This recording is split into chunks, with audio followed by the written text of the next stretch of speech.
एक्स एनडिबि United फरामनिफ्राय खुद्रिनाय फैदों। मानि थाखाय? दिनैसिमाव रन्जन दैमारि सारा गनाया मानो पसिबोल जायाखै? आरो दिनै बेखौ बख'नो थाखाय मा खामानि मावनो नागिरदों आरो सोर? बिनि सोमोन्दै बिथं भाबै दिनैनि भिडिअ'आव सावरायगोन। Hello everyone, once again welcome back to the channel. दिनैनि गोदान भिडिअ नोंथां बयखौबो गोसो गोथारै बरायदों। लोगोसे आसा खालामो इसोरनि अननायाव नोंथां बयबो मोजां दं। स' जोंहा दिनै बिटिआर गभर्नमेन्टनि सायाव, प्रमद बर' सारनि सायाव, गबिन्द बसुमतारी सारनि सायाव, फेरेंगा सारनि सायाव फोथायनानै एक्स एनडिबि आदामोना रन्जन दैमारि सार लोगोसे जेसेबां जेलाव जोबजानाय सोद्रोमाफोर दं, more than 60 members of एनडिबि बिथांमोनखौ बख'नायनि जेनोखि दायथ', बे दायथ'खौ बिथांमोनखौ मावगोन होननानै बिथांमोननि सायाव बिश्वास खालामनानै बिथांमोननि सायाव फोथायनानै थादोंमोन। नाथाय फैयै फैयै दिनै बिटिआर गोरोबथाया 5 बोसोर जासेयावबो रन्जन दैमारि सार आरो जेलाव जोबजानाय माखासे सोद्रोमा बिथांमोन, लोगोसे माखासे केस नांनानै थानाय जायफोर गामियाव दंफैयो दा, आरो जायफोर मोननांगौ माखासे हार्डकोर वार्कार बिथांमोना मोननांगौ माखासे सुबिदा, बेखौ जायफोर मोनाखै, बे गासै जेंनाफोरखौ सुस्रांनो थाखाय बिथांमोना खामानि मावनो नागिरदों। आरो बेसिकेलि रन्जन दैमारि सारखौ गनो थाखाय बिथांमोना खामानि मावनो नागिरदों। बे खामानिया मा? नाथाय प्रमद बर'नि सायाव बिथांमोना फोथायनाय गैला। 5 बोसोर थांखाबाय, जेबो मावनो हायाखिसै। नाथाय बिथांमोना एबाराव गावसोरनो खामानिखौ मावसिगोन। माबादि लाइनजों मावगोन बेखौ एक्स एनडिबि आदामोननि खुगानिफ्रायनो थर्न खोनासंनानै लाबानो जाबाय। नै भिडिअ'आ दङ। जोंनि समस्याया सुस्राजादोंना जायाखै? दिनैसिमबो जोंनि बिटिआर एकर्डआव सिगनेचार होनाय सागानगिरि एनडिबिनि फाउन्डार प्रेसिडेन्ट डि आर नाब्ला सारजों लोगोसे जोंनि गोबां बै समनि दैदेनगिरिफोर, जेरै भाइस प्रेसिडेन्ट रिफिखां, बै समनि डिपुटि आर्मि चिफ जोंखां सार, आरो गोबांथार एनडिबिएसनि एनआइए नांनानै जोबथेसालियाव दिनैसिमबो दङ। दिनै सुक्तिया 5 बोसोर बारलांबाय। दिनैसिमबो बिथांमोनखौ बर' रायजो राजाफोरजों लोगोसे जोंनि हालामनि गासै रायजो राजाफोरा गावनि न'आव फैफिननायखौ नुवाखै। बिथांमोना जोबथेसालियावनो थानो गोनां जादों। दिनै जोङो दुखु मोनदों। 5 बोसोर बारलांनायनि उनावबो दिनै जोङो मानो जोंनि जेंनाफोरा जोबाखिसै? बिनि अनगायैबो जोंहा रिहेबिलिटेसन कमप्लिट जायाखै।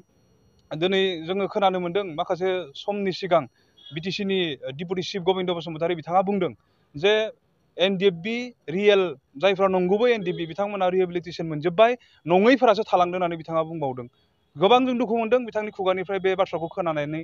मानोना दिनै जोंनि गोबां हार्डकोर केडारफ्रा, जायफोरा जिउखौ आखाइ मुथियाव लानानै जाथि सिबिनो ओंखारदोंमोन, सुप्रिम सेक्रिफाइस खालामदों, सोलोंनांगौ समखौ दोनथ'नानै हारिनि थाखाय खामानि मावनो बावसोमदों, बै बेक्तिफ्रा दिनैसिमबो मोनफुङाखै। थ' बेबायदि समावबो नंगौ एनडिबिफोरखौ बिब्दि मुं सुनायखौ जोङो दुखु मोनदों। आरो बेफोरबायदि गासै जाथायफोरखौ नायनानै जों बुंनो हायो बे सुक्तिनि उनावबो दिनैसिमबो जोंनि मोनसेबो जेंनाफ्रा जोबनानै फैयाखै। जों लुबैदोंमोन मोजाङै मोजां जोबनांगौ, खारन बे सुक्तिखौ खालामखांनायनि उनाव इन्डियानि प्राइम मिनिस्टार नरेन्द्र मदि बिथाङाबो फैनानै बुंदोंमोन जे बर'फ्रा जि सुक्ति खालामबाय बेयो मोनसे गोजोन गोरोबथा, पिस मोनसे एग्रिमेन्ट खालामबाय होननानैबो बिथाङा डिक्लेयार खालामना गालांदोंमोन। दिनै सान्तिखौ जों मोननो हायाखै। साफ्रोमबो एनडिबिफ्रा जायफ्रा बाहेरायाव दङ बिथांमोनाबो मोननो हायाखै। जों रंजानो हायाखै, खारन जोंनि लोगोफ्रा, जोंनि दैदेनगिरिफ्रा दिनैसिमबो अयनाय इनायै जोबथेसालियाव दङ। बेवहाय बेफोरबायदि गासै जेंनाफोरखौ नायोब्ला नोंथाङा जि कुइसन खालामदों, आं बुंनो हायो जे जोंनि समस्याफ्रा जोबनानै फैयाखै। जों इउनाइटेड फराम अफ एक्स एनडिबि हिसाबै गोबांथार जों सावरायनाय जादों, आरो माखासे पर्यायाव सावराय जों मोनफैबाय। आरो जोङो ओरैनो धेमालियाव बिब्दि डिसिसनफोरखौ लानो थाङाखै बा थांखिखौ जों लानानै दोनाखै। जोङो सिरियासै जों स्टाडि खालामदों। जोंनि मोनफ्रोमबो समस्याफोरा दिनै राजनितिकजों लोब्बा गोनां, पियर पलिटिकेल। बेवहाय फैबाय थानाय जानो गोनां जि बिटिसिनि बिसायख'थि, बेयाव एनडिबिआ मोनसे गोरा गोख्रोङै डिसिसन लानानै गोदान मोनसे पलिटिकेल पार्टि जोनोम होनानै बिसायख'थि गेलेनो जों सिन्था खालामनानै दङ। खारन दिनै जों नुदों जोंनि जि नांबोनाय, जोंनि जि जुजिबोनाय, बे गासैबो दिनै राजखान्थिजों लोब्बा दङ। बेवहाय जोंनि जारिमिनफोरखौ जों जुदि नायफाफिननांगौबा, जोंनि समस्याफोरखौ जों जुदि समाधान खालामनांगौब्ला जोङो राजनितिकआव बाहागो लाथारनांगोन। बेखौ दिनैनि थारिखआव बारग' एनडिबिफ्रा बुजिनानै दङ। दिनै रन्जन दैमारि सारा जेलनिफ्राय गवाखै, मानि थाखाय गवाखै? रायजो राजाफ्रा साफ्रोमबो गजानो लुबैदों। बिटिसिआव थानाय साफ्रोमबो रायजो राजाफ्रा रन्जन दैमारिखौ गजानो लुबैदों। बिनि फोरमाना जोंनाव दङ। जेब्ला दाखालि जों हियारिंखौ आर'ज गाबनानै जोङो बरायदों बा इसोरनियाव जों बिदों बे हियारिंनि गेजेरजों जोंनि जेलाव थानाय जोंनि दैदेनगिरिफ्रा उदां जाथों होननानै बे फारिलाइफोरनि गेजेरजों गोबां बिटिसिआव थानाय बर' रायजो राजाफोरजों लोगोसे गासै रायजो राजाफ्राबो मोनथिदों जे बिब्दि हियारिं जागोन बिनि गेजेरजों रन्जन दैमारिया गबोगोन होननानै आरो आसाजों रायजो राजाफोरा नेनानै दङमोन नाथाय जों बुजि मोनबाय नुबायबो जोङो मेगनजों बिथाङा बेलखौ मोनासै उदां जायासै बेफोर मानि थाखाय दिनै पलिटिक्सआ जोंनि फेभाराव गैया राजनितिक गोहोआ दिनै जोंनि फेभाराव गैया बेवहाय आं खावलायनो लुबैदों फैबाय थानाय समाव जों बर' रायजो राजा आरो बिटिसिनि साफ्रोम रायजो राजानि खाथियाव जों थांगोन जों रिकुवेस्ट खालामगोन जायफोरा दिनै रन्जन दैमारि सारखौ गजानो लुबैदों बा जोंनि समायसाखौ जोबजानो लुबैदों बिथांमोना दिनै नोंथांमोननि बेसेन गोसा भटखौ जोंनि गोदानै दाजानाय मोनसे पलिटिकेल पार्टिनि बिजाथिफोरनो नोंथांमोना भटखौ होनो गोनां जागोन अब्लानो गबोगोन पलिटिकेल बेकिं मोनबानो जोंनि जेंनाफोरा सानसेयावनो जोबगोन आरो बिनि अनगायैबो अल्टारनेटिभ मोनसे मोजां डेभेलपमेन्ट जों बिटिसिआव लाबोनो थाखाय जों साखाफारा जानानै दङ खारन दिनै जोङो मानसिनि थाखाय जुजिदोंमोन एनडिएफबिआ अकल बर'नि थाखायल' जुजियाखै जोंनि सोमावसारनायाव गोबां जाति जनगोष्ठिया जोंखौ हेफाजाब खालामदों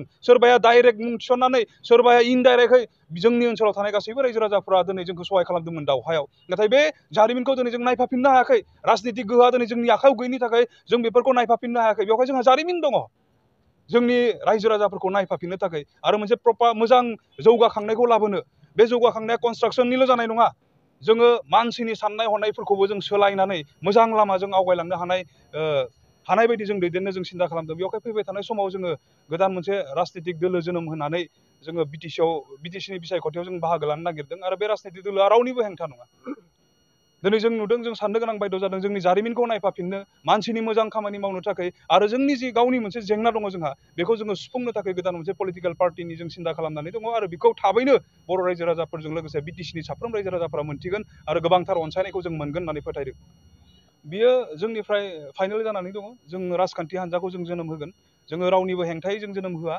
जोङो मानसिनि मोजांनि थाखाय बिटिसिआव जौगानायखौ लाबोनो थाखाय जोंनि गेजेराव दिनै गोबांथार जेंनाफोरखौ जों नुदों जाय जेंनाफोरखौ दिनै राजखान्थिनि गोहो जुदि मोनोब्ला जोंनि जेंनाफोरा सेकेन्ड हिसाबावनो जोबनानै थागोन दिनै जोङो ड्राग्सनि जेंना नुदों दिनै जोङो गोबां रोखोमनि जोंनि समाजाव गाज्रि थासारि जाय थासारिफोरा जोंनि समाजाव जायगा मोनबाय थायोब्ला जोंखौ मानसि हिसाबै जौगालांनायनिफ्राय होबथानानै दोनो जोंखौ गाहायथिं लाङो बेबायदि जेंना दिनै ड्राग्सनि जेंना जाय ड्राग्सआ जोंखौ बिराद साननो गोनां खालामनानै दोनदों जोंनि मोजां मोजां गथ'फोरखौ दिनै बेयाव बर'ल' नङा बिटिसिनि गोबां जाति जनगोष्ठिनि गथ'फोरा दिनै ड्राग्सजों नस्थ' जानाय नुदों बेफोरनि सायाव जों खामानि मावगोन ओरैनो जोङो पलिटिकेल पावार गैयैयावबो जों मावबोखादों दिनै जों मावनानै प्रुफ मोनदों जे बेफोरनि चेनेलफोरखौ डिलारफोरखौ दिनै मिथियो प्रखाखनाबो नाथाय बिथांमोना बन्द' खालामनो गोसो गैया जों जुदि पावाराव फैयोबा बेफोरखौ जों सानसेयावनो फोजोबगोन आरो जोंनि जेंनाखौ जोङो फोजोबनानै लागोन दिनै ड्राग्सखौथ' बर'फोरल' जायाखै गासै जाति जनगोष्ठिनि दिनै नेपालि फंबायफोराबो दिनै बाहायनायखौ जों नुदों जोंहा उदालगुरियाव बिदि प्रुफ दङ जोङो हमनानै उपाय गैयै जेलाव हरनांदों आरो बिनि उनाव बिथाङा रिटार्न जाफाफिनदों